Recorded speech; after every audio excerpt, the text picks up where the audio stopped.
What's going on there, YouTube? This is SEL0320 representing JVS. I'm back here for a brand new, actually it's not brand new because the movie is really old, but this is a 5-minute and a 5-minute only review. This is a Halloween special event, The Dawn of the Dead. A lot of people have actually been making comments, and I really appreciate y'all because I wanted to make this event an interactive event. I wanted y'all to be able to kind of like put your request in for what movies y'all thought were really good and what movies as far as the horror genre out of 5 that you would actually pick.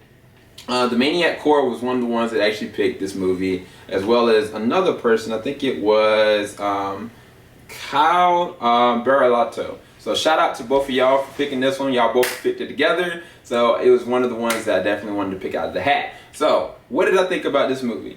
One, this is probably one of the best zombie movies that was ever made. I mean, the original one, which was in 1978, if I'm not mistaken, a lot of people will say that was better, but I think that the execution of this one, bringing zombies into mainstream and bringing it to the fold that everybody's like, wow, this was just executed perfectly. You got people like Ving Rhames. Who else was in this movie? I think there was Ving Rhames. There was somebody else. Mekhi Phifer. How could I forget his name? Ty Burrell. He's hilarious. Michael Kelly. I didn't even recognize him. And then the guy that was on Air Bud, I think his name was Kevin Zegers.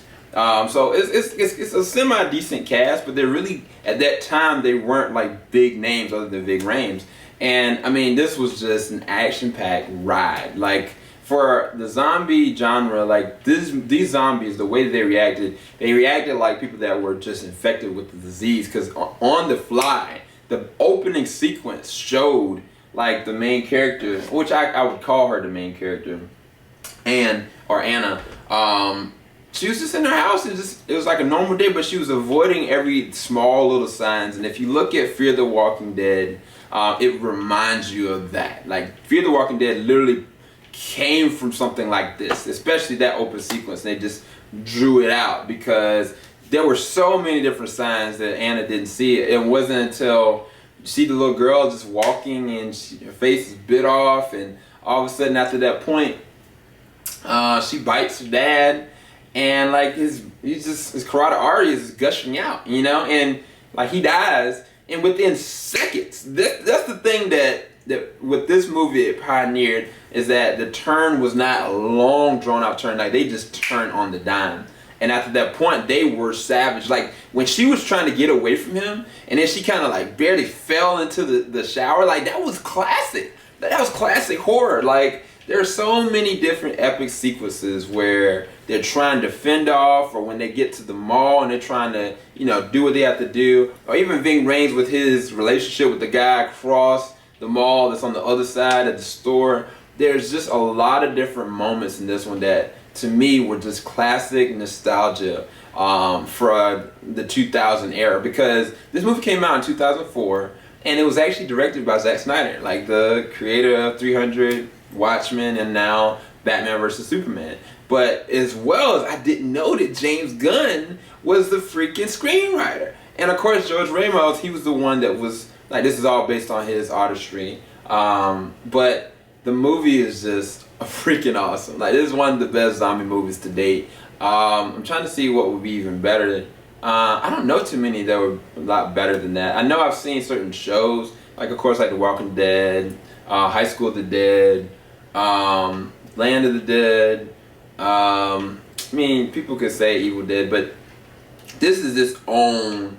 This started everything, because the way that the movie was executed, coming from the way that she started off and going to the mall and then trying to kind of work with this faction of people, and then when they get interacting with the guards, and the guards just kind of be like dictators, they all have to kind of get buck. And I'm looking at this, when I was looking at it tonight, I was like, man, this is like feeding off of what I've been looking at with The Walking Dead. It's just a lot quicker, and it's not to the point. Like, when somebody looks like, there's a point where Anna presents to somebody that you're about to get shot, you know, and that she realizes that now you get bit, that's the reason why you get infected.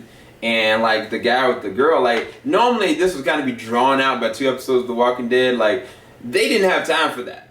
Like they were like, they've turned like that, and so they had to make the decision on the dime. And I love that about this movie. There was never any pacing issues. It was, I mean, I think some people will kind of be like, well, why don't you just have it drawn out, give more, you know, like characteristics for the characters so they can, you know, grow in some way. But the way that the fast pacedness of this, how this goes, it keeps with the tempo and the pacing of the story. And because of that, this is why this is one of the most notable ones. Even with Mekhi Phifer's character, like he was kind of talking with Ving Rhames slowly. He was like, "You're a Jesus freak or something like that. Do you believe in God?" And Ving Rhames kind of pushed him off, but he told him, he was like, "Look, I only thing I care about is bringing this little girl, this little boy into the world with his Russian fiance or girlfriend." And I mean, she was pregnant. She got bit really early, but it was like that brought into his psychosis, like what he knows he's gonna have to do and pushing forward like his own demise. And so it was a lot of different things in this movie that I thought were really awesome, but it was definitely one of the best zombie movies to date. I highly recommend it. I give it a 9.5 out of 10, and hopefully you enjoyed this review for Dawn of the Dead. Go check it out, buy it. It should be like maybe $10 at most at this point on Blu-ray, or you can get it $5 maybe at Target. Peace, y'all.